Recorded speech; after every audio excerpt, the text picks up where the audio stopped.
Cara mudah mencetak krecek atau rengginang biar hasilnya rapi dan cantik seperti ini. Nah, iki dicetak pakai tutup gelas kayak iki yuk.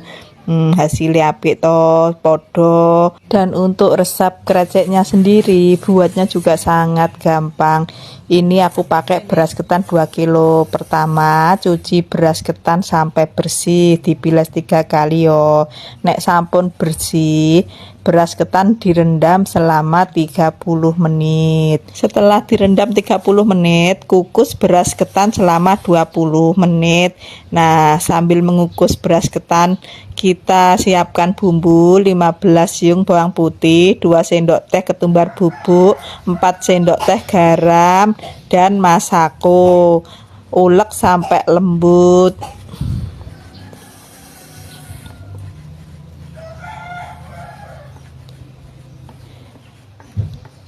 Lah nek bumbune wis lembut kaya iki, wae banyu saithik sekitar 2/3 gelas, aja akeh-akeh gak mendak klemesen.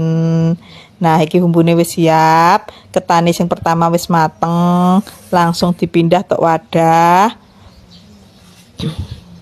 Nah, langsungnya pindah tok wadah kaya iki.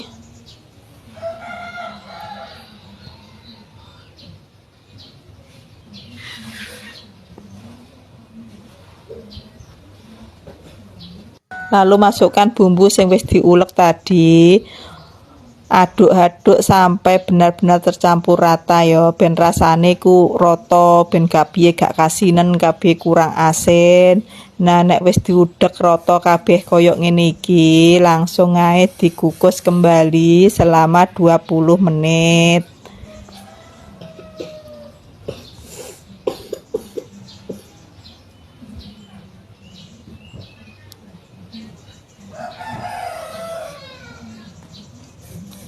Nah, iki wis mateng, pengukusan kedua siap dicetak. Cetak pakai tutup gelas kayak iki. Nah, iki hasilnya siap dijemur sampai kering terus digoreng. Mudah kan? Ya rengginang dewe.